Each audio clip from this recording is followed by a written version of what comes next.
In basics experience, we find that just microcredit works only for a small fraction, maybe the top third of the excluded.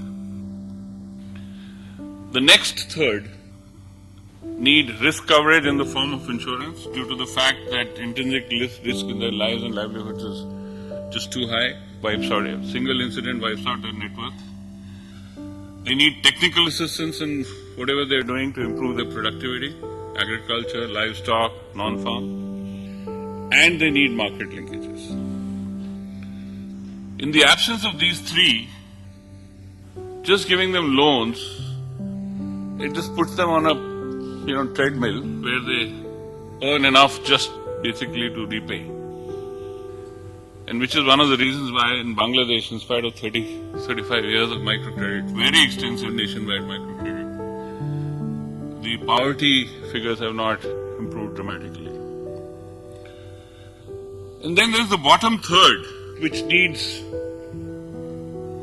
help in the form of no-frills bank accounts, direct benefit payments, whether it's old age pensions or payments to pregnant women, disabled, the health and life insurance on a group basis that I talked about, and access to entitlements like NREGA, the new food security ordinance, Indira Awas Yojana and all that. If we only ensured that the entitlements which are in the name of the poor actually get to the poor 90% of the time, a large part of the problem at the lowest third would get solved there itself. Then they become candidates, of course, for financial services.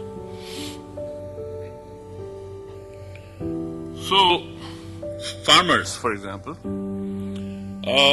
a long-term loan for irrigation and land development is rare. Crop loans, yes. Kisan credit card is now pretty nationwide. But you look at this picture, that river is a Krishna. And the land between the Krishna and where the pump site is, it's about half a kilometer. Though in the picture it doesn't look like that. And it was completely fallow. Except one, early winter crop. And that's because, there's water, there's land, but no way to irrigate it.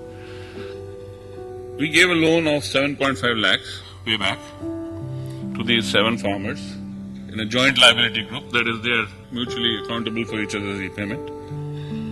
And combine that with agriculture extension services. Because these were dry land farmers, they didn't know how to use water. So just giving them a loan for an irrigation equipment is not enough. And that then does the trick.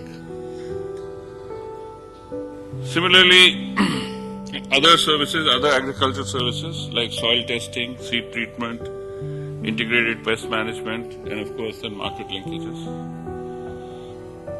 Take this lady. She's landless, lives in a dryland village in Anantapur district, in a village where there's virtually 300-350 millimeters of rainfall, hardly any green fodder. The nearest veterinarian is 25 kilometers away. There's no milk market linkage. You give her a loan, you're putting her in debt. As a nation, we've committed that sin 56 million times under IRDP and didn't learn from it. And now it continues to be repeated by microfinance institutions. Give loans for buffaloes, even to people who do not have all those linkages. What you need to give is a loan for an insured and serviced buffalo, ISB. If this lady also gets a livestock insurance when she gets these services, simple thing like deworming, vaccination for the buffalo, pregnancy diagnosis, why it's not happened on time, artificial insemination along with that, linkages for fodders, for milk, and so on. Then it works. Take a non-farm sector loan. The elder lady who's standing, this is from a place called Pamidi in Anantapur. The elder lady who's standing, she was our first borrower.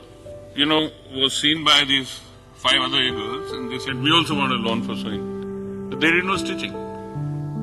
We give them a loan along with training. And now, by the way, they together run a garment workshop. Although it's a peculiar thing. They all go and buy their own cloth and they sell it separately. So it's not a cooperative. They only share the room rent and electricity. So what I'm saying is that pure financial intervention at the base of the pyramid is a folly that the sooner we shed, the less harm we'll do. You can say, this is Vijay Mahajan, microcredit wala bowling. Well, I've been saying this for 10 years, nobody's listening. We're doing more and more of standard issue, weekly repayment, 50-week micro loans, which are totally inappropriate and they'll drive our poor into more poverty. So the conclusion is that banks, insurance companies, and even MFIs need to do more appropriate, that is authentic, affordable and accessible product and channel design. There are many shining examples of this, but they're not always scalable. That is, they don't use high tech, high touch, and nor are they sustainable. So for us to usher in universal financial inclusion, we've got to have ASHA. Authentic, affordable, sustainable, high tech and high touch, and accessible. This is the basic principle.